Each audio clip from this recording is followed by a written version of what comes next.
नमस्कार दोस्तों, स्वागत है आपका बैंक एग्ज़ाम गुरुकुल चैनल पर।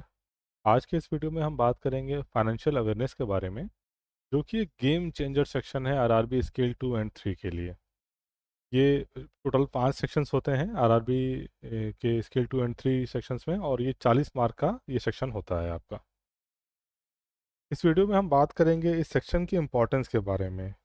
क्या सिग्निफिकेंस है आपके एग्ज़ामिनेशन में, इसका क्या इम्पैक्ट पड़ता है फाइनल रिजल्ट पर, और इस सेक्शन को पढ़ना कैसे है, कितना पढ़ना है, कहाँ से पढ़ना है, और क्या पढ़ना है, सबसे इम्पोर्टेंट क्या पढ़ना है।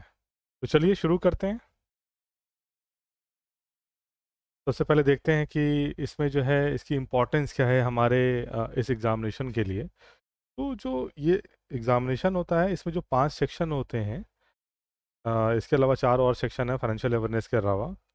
तो ये इकलौता सेक्शन है जो रिटन के बाद आपको हेल्प करता है आपके इंटरव्यू के लिए भी। आप बाकी मैथ्स, रीजनिंग, कंप्यूटर अवेयरनेस और आपकी जो लैंग्वेज होती है, वो रिटन तक ही आपको काम आती है, लेकिन आपकी जो फाइनेंशियल अवेयरनेस की नॉलेज है ये आपको रिटन में भी हेल्प करती है। साथ ही साथ आपके इंटरव्यू में भी आपको ये पूरी हेल्प करती है। और आपको, अगर आपने कम पढ़ा हुआ होगा इसको अपने रिटन एग्जाम के लिए, तो आपको फिर फर्दर पढ़ना ही पड़ेगा। आप बाउंड टू रीड है ये सेक्शन जो है, आप इसको ये मान के चलिए। दूसरा, इसका जो फाइनल रिजल्ट पे जो इसका इम्पैक्ट होता है, अगर आप लास्ट ईयर का देखेंगे, स्केल 2 का जो कट ऑफ गया था अराउंड, वो आई थिंक 72 के आसपास गया था। और स्केल 3 का जो कट ऑफ था वो 65 था। लेकिन अच्छा, इस पर्टिकुलर सेक्शन का जो कट ऑफ था वो शायद 1 या 2 नंबर, 2 नंबर का था मैक्सिमम, या 1.5 नंबर का था इसका जो कट ऑफ था। अगर आप देखेंगे ना, जिन लोगों ने बस सेक्शनल कट ऑफ क्लियर किया है, मतलब 3-4 नंबर आया है, और उन्होंने ओवरऑल कट ऑफ उनका, फिर वो ओवरऑल कट ऑफ में भी वो, अगर स्केल 3 की बात करें तो 65 के ऊपर वो 65, 66, 67 तक ही पहुंचे होंगे।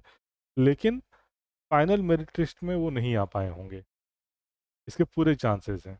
अगर आपने इस सेक्शन में अच्छा स्कोर नहीं किया है, तो बहुत कम चांस हैं कि आप फाइनल मेरिट लिस्ट में, फाइनल जो सिलेक्शन लिस्ट है उसमें आपका नाम आ पाए।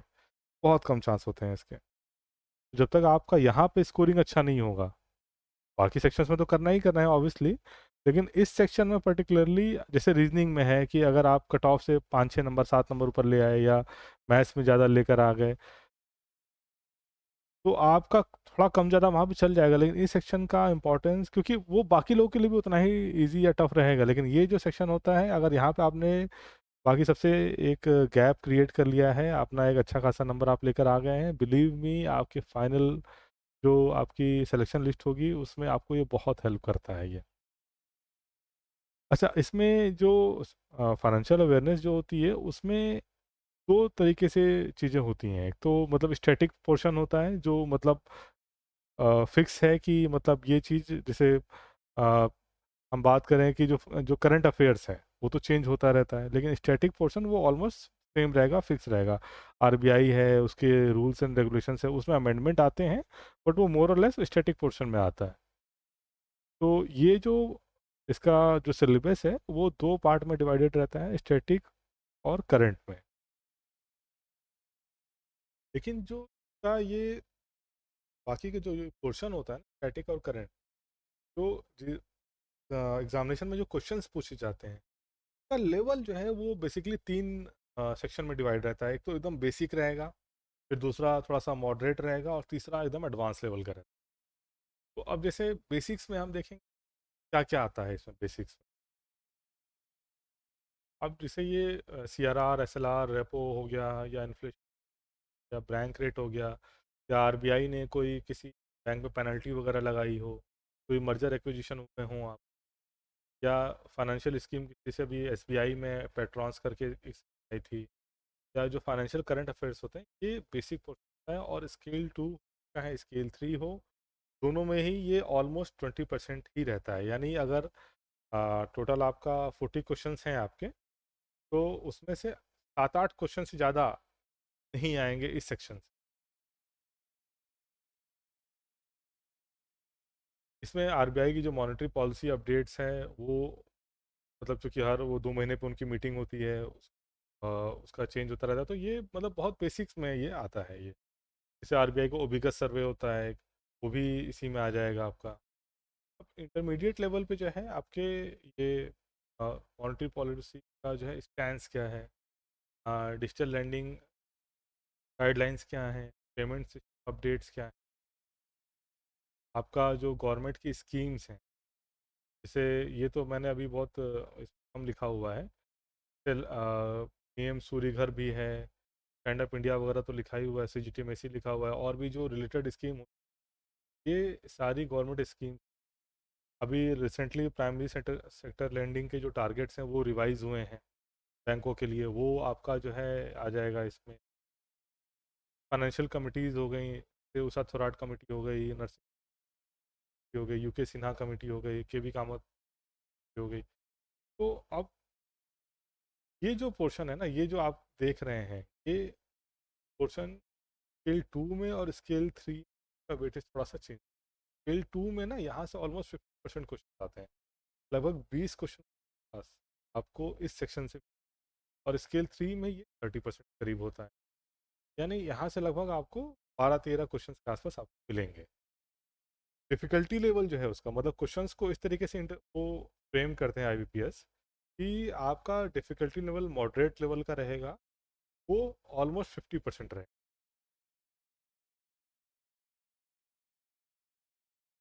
फर्दर आप जो है इसमें देखेंगे फाइनेंशियल मार्केट बेसिक्स है। अब लास्ट ईयर के एग्जामिनेशन में क्या हुआ था कि वहाँ पर सेबी से भी बहुत सारे क्वेश्चंस हैं, आईआरडीए के क्वेश्चंस आए थे। तो ये एडवांस लेवल में वो आपसे यहाँ पर आपको जो है स्टॉक मार्केट के बारे में, मनी मार्केट के बारे में या बॉन्ड्स हो गए, डिजिटल बैंकिंग के जो सर्कुलर्स हैं, या ये सीबीडीसी अभी रिसेंटली आया हुआ है, ब्लॉकचेन टेक्नोलॉजी के बारे में काफ़ी बात। डिजिटल लैंडिंग क्या है, कैसे है ये, और उनका रिस्ट्रक्चर के बारे में इंपॉर्टेंट रिपोर्ट्स जो हैं आपकी, जो RBI time to time release करता है, उसमें फाइनेंशियल स्टेबिलिटी रिपोर्ट हो गई, या और भी कुछ रिपोर्ट्स आती हैं। डिजिटल लैंडिंग रिपोर्ट एक आती है उसकी, जिसमें डिजिटल लैंडिंग के क्या क्या पैरामीटर्स हैं और कितना उसमें ग्रोथ है या नहीं है, ये आता है उसमें। बजट और इकोनॉमिक सर्वे ये आपको आएगा ही आएगा। अब ये जो सेक्शन है ना, एडवांस सेक्शन, स्केल 2 में ये ऑलमोस्ट 30% रहता है, यानी यहाँ से 12-13 क्वेश्चन आएंगे। और स्केल 3 में ये 50% हो जाता है, ऑलमोस्ट 20 के आसपास। तो डिफ़िकल्टी लेवल बेसिकली ऐसे ही बढ़ती है। स्केल अगर आप बेसिक, मॉडरेट और एडवांस में जाएंगे तो वो 20, 50 और 30 रहेगा स्केल 2 के लिए, और 20, 30, 50 रहेगा स्केल 3 के लिए। सिलेबस ऑलमोस्ट सेम रहता है दोनों का, ऑलमोस्ट का सेम ही रहता है, लेकिन जो क्वेश्चंस के डिफ़िकल्टी लेवल है वो थोड़ा सा चेंज हो जाते हैं। अब देखिए, अगर आप ये सोचेंगे ना कि अगर मैं इसको 1 महीने में पढ़ लूँगा या 15 दिन में पढ़ लूँगा, ये नहीं पॉसिबल होगा। मतलब हो सकता है आप पढ़ लें, लेकिन आप रिटेन करके नहीं जा पाएंगे, फिर यही होगा कि अंत में आप एग्जामिनेशन में 2, 3, 4, 5 नंबर ही लेकर आ पाएंगे, उससे ज़्यादा लाना नेक्स्ट टू इम्पॉसिबल हो जाएगा आपके लिए। तो इसकी प्रिपरेशन जो स्टैटिक पोर्शन है वो आपको अभी से करनी होगी। आपको अभी से, जो चाहे वो एडवांस लेवल का हो, चाहे वो जो आपका मॉडरेट लेवल के जो टॉपिक्स हैं, या जो बेसिक्स के टॉपिक्स हैं, वो आपको अभी से ही प्रिपरेशन करना है। अब इसका प्रिपरेशन करना कैसे, कैसे पढ़ें आप, अब क्या स्टार्ट कर दें पढ़ना। आप ना अपने पास छोटी छोटी पतली पतली 4-5 कॉपीज़ रखिए। उसमें आप जो है जो ये टॉपिक्स है ना, अगर ये टोटल आप टॉपिक्स, मतलब मैंने ये अगर काउंट करूँगा ना, तो ये टोटल 10-12 या 15 टॉपिक्स होंगे हार्डली। अब अगर आप इन टॉपिक्स को ना, अगर आप अलग अलग अपने उन कॉपीज़ में, जैसे आपने आरबीआई का देखा होगा कि आरबीआई तीनों में है, एडवांस में भी है, मॉडरेट में भी है, और बेसिक्स में भी है। यहाँ पर अगर आप देखेंगे, आरबीआई आपको तीनों में ही मिलेगा, वो यहाँ पर भी आ रहा है। वो जो है आपका आरबीआई सर्कुलर्स वगैरह, ये यहाँ पे भी आपको मिल रहे हैं। और आरबीआई की जो एनुअल रिपोर्ट है वो तो अब आरबीआई का आपने एक सेक्शन बना लिया, आप आरबीआई की जो पीआईबी वगैरह हो गई, ये सारी चीज़ें हो गई, वो सब आपको पढ़नी है। सेम वे में अगर आप सेबी का देखेंगे तो सेबी के साल भर में मुश्किल से मुझे लगता है कि 15 20 या 25 सर्कुलर आते होंगे, इससे ज़्यादा सर्कुलर नहीं आएंगे। वो आपको पढ़ने ही पढ़ने हैं। तो आप सेबी का एक सेक्शन बना लेंगे, आईआरडी का एक सेक्शन बना लेंगे, फिडबी का एक सेक्शन बना लीजिए। आपको पीएसएल का हो गया, या जो है आपका अब जैसे पीएसएल ही है, पीएसएल का आपने अभी रिसेंटली काफ़ी चेंजेस हुए हैं, वो आपने एक सेक्शन बना लिया। इसके अलावा जो है, अब जैसे पीएसएल में 8 सेक्शन होते हैं टोटल, एग्रीकल्चर, उसमें जो है एजुकेशन और होम लोन वगैरह। अब उसमें हर एक सेक्टर को आपको अच्छे से कवर करना है। अब जैसे आपसे एक क्वेश्चन मैं पूछ रहा हूँ कि जो प्रधानमंत्री जनधन अकाउंट होता है, उसमें जो आप ओवरड्राफ्ट देते हैं, वो पीएसएल के किस सेक्टर में आता है? अगर आपको पता हो तो आप प्लीज़ कमेंट में बताइए मुझे, आप जो है।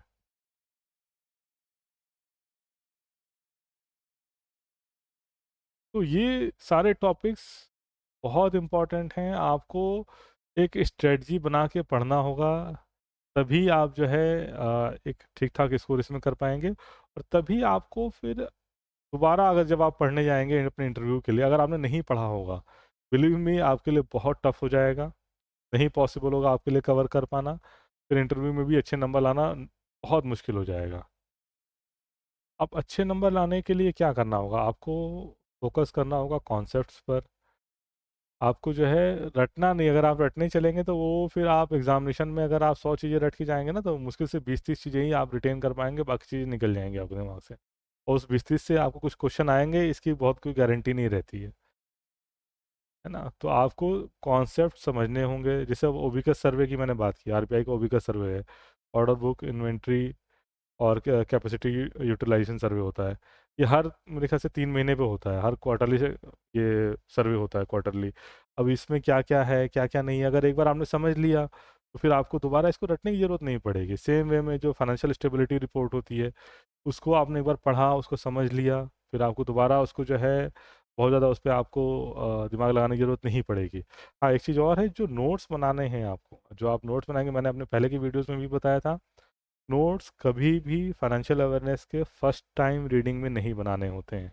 ये हमेशा सेकेंड टाइम की या थर्ड टाइम की जो रीडिंग आप करते हैं, उसमें नोट्स बनाइएगा। अगर आप फर्स्ट टाइम में अगर आप नोट्स बनाने जाएंगे ना, तो आप पूरा का पूरा कॉपी कर लेंगे, आपको समझ ही में नहीं आएगा कि क्या छोड़ना है और क्या लिखना है। जब आप सेकेंड टाइम में आप जब पढ़ेंगे, थर्ड टाइम में जब आप पढ़ेंगे, तब आपको मालूम चलता है कि आपको खुद ही वो सेंस आ जाएगा कि ये इसमें ये चीज़ मुझे नोट करनी है, इस ये चीज़ रिकॉल करनी है, ये चीज़ रिकॉल नहीं करनी है। लेकिन ये सेकेंड और थर्ड राउंड की रीडिंग में ही आएगा। अगर आप फर्स्ट राउंड में ही पढ़ने चले जाएंगे, आप नहीं रिकॉल कर मतलब आप नहीं सही नोट्स बना पाएंगे। अब सेम आप बात आती है जो है कि आप इसको जो आप पढ़ेंगे, जैसे अभी आपका स्केल 2 और 3 का जो एग्जामिनेशन है, वो 13 सितंबर को है। तो उसमें रिवीजन आप कैसे करें? जैसे आप 6 महीने का पढ़ना होता है, ऑलमोस्ट ये सबको ही पता है कि 6 महीने का आपको फाइनेंशियल अवेयरनेस पढ़ना है। तो रिवीजन का पैटर्न क्या होगा? तो अगर आप मार्च अप्रैल मई जून से अगर आप करेंगे, तो सितंबर तक आपका 6 महीना हो जाएगा।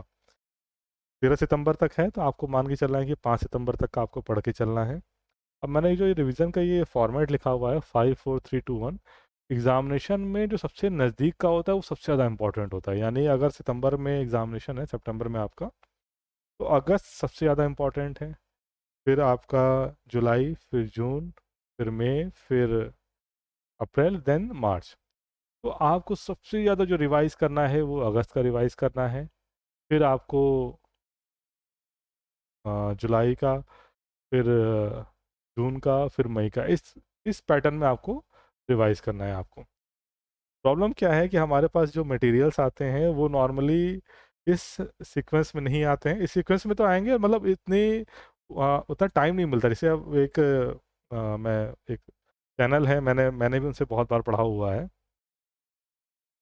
वो इतना लेट मटेरियल देते हैं। और जैसे अभी मार्च में उन्होंने सॉरी अप्रैल में जो है एग्जामिनेशन था एसबीआई के, तो उन्होंने जो है आई थिंक जनवरी, फरवरी और मार्च के जो वीडियोस थे फाइनेंशियल अवेयरनेस के, उन्होंने अप्रैल में दिए।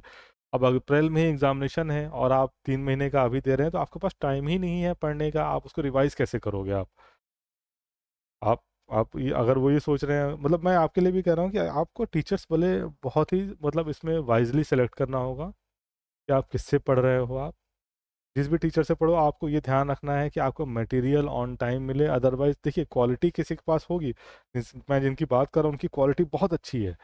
प्रॉब्लम ये है कि उनका मटेरियल, मतलब वो इतना डिले कर देते हैं मटेरियल देने में कि मतलब रिवीजन नेक्स्ट टू इम्पॉसिबल हो जाता है एग्जामिनेशन के टाइम पे। फिर नंबर जो है मॉडरेट आते हैं या ख़राब आते हैं, अच्छे नंबर नहीं आ पाते हैं।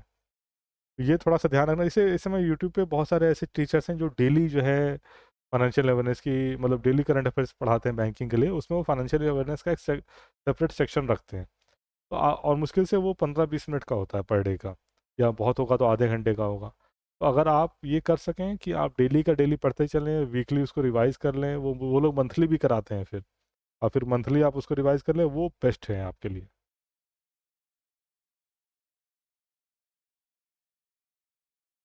और जब आप वीकली और मंथली का रिवाइज करते चलेंगे तो फिर वो रूटीन होगा, फिर वो आपको एग्जामिनेशन में आपको हेल्प करेगा। मैं इस वीडियो के डिस्क्रिप्शन में जो है एक लिंक दे रहा हूँ, आपका टेलीग्राम चैनल का। उसमें जो है मैं आपको टॉपिक वाइज और वीकली आपको एमसीक्यूज़ उस ग्रुप में मैं कराऊंगा। आप चाहें तो वो चैनल ज्वाइन कर लीजिएगा, फ्री ऑफ कॉस्ट है, कोई कॉस्ट नहीं लगनी है आपको। आप उसके अपने जो है क्वेश्चंस अटेम्प्ट करिएगा वहाँ पे आप जो है, और इससे आपकी रिवीजन अच्छी होगी। तो आपकी कोई क्वेरी हो, आपको कुछ पूछना हो, आपको कुछ बताना हो, तो प्लीज़ कमेंट करिएगा। आपको कुछ, आपकी कोई और अ, आपकी स्ट्रेटजी कुछ और हो तो आप वो बताइएगा कि आप किस स्ट्रेटजी से पढ़ते हैं और वो आपके लिए कितना इफेक्टिव है। बाकी लाइक शेयर एंड कमेंट करिएगा, और चैनल को सब्सक्राइब करिएगा for further updates. Thank you.